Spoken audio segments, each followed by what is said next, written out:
Hi, I'm Henry Lamb. I'm a registered audiologist in Province, BC. I'm going to talk a little bit about protective face coverings. There are a variety of different face coverings that are available for people to use. What we commonly see are more opaque face coverings or face masks. We have the very standard surgical procedural mask, which are made of 3 layers of paper. It forms a really great seal around the mouth, below the chin, and doesn't affect the sound too badly. It does have a slight muffling. There are even more opaque ones are like the cloth masks, where we see that, okay, we can reuse them. We don't have to toss them away. When we're done with them, we can wash them up and use them again. They also create a very good seal around the nose and the mouth. However, they are a lot more muffling in terms of the sound. For both of those block reading of the lips. So we have other alternatives. So we have things like a face shield. A face shield provides really an open view of the lips and facial expressions. However, it doesn't seal off the mouth, but they are a good alternative. There are transparent face masks which go more directly onto the face, and there is a bit of an acoustic barrier with this where the sound hits the transparent plastic part and it creates a bit of an echo. So sometimes it doesn't sound great on that. There are other varieties, maybe a harder plastic version, this one here. This one is a combination of cloth plus the transparent part, which allows for people to read the lips a little bit better. This one probably will provide a bit of a seal around the side, and you can see, but there is a bit of an acoustic barrier still. And what that means is some of them allow the voice to carry through better, and others kind of block the sound.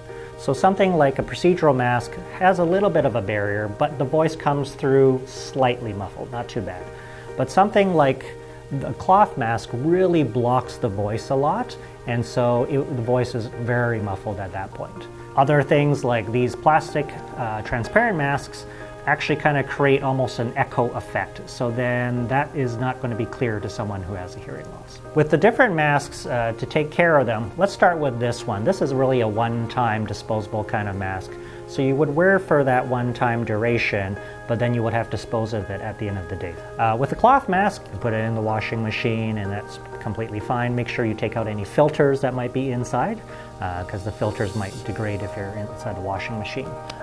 For things with a plastic kind of cover like face shields, you will want to wipe them down after a use. You might have been interacting with people or you've been out and about on your day.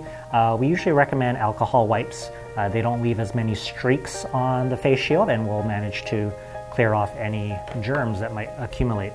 You do want to watch for things like foam. Foam might degrade over time, so once it degrades, then you shouldn't be using it anymore. Things with the cloth portion, you want to make sure it is creating a good seal still, and if it is no longer creating a seal, then the mask is no longer appropriate. If you wear glasses and you're wearing a mask and wearing hearing aids at the same time can be pretty challenging. One way to make sure that your hearing aid stays on is to go in a certain order here. You do want to put your mask on. You want to put that on the inside, and then you want to put the hearing aid on.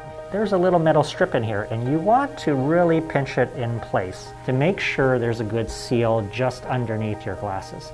So then there's less breath coming up and fogging up your glasses. So if you struggle with sore ears after wearing these masks for a long time, you may consider what's called an ear saver, which is like a little fabric strip that's on the back of the head with little buttons, and you attach the loop of the mask to the button, and then it keeps the loops off of your ears and just saves your ears from the pain. When interacting with someone who's deaf or hard of hearing, they really do rely on a lot of facial expressions, body gestures, and sometimes on the lips to understand what's going on. So we often work with people who have a hearing loss. There are a few solutions on how to interact with them.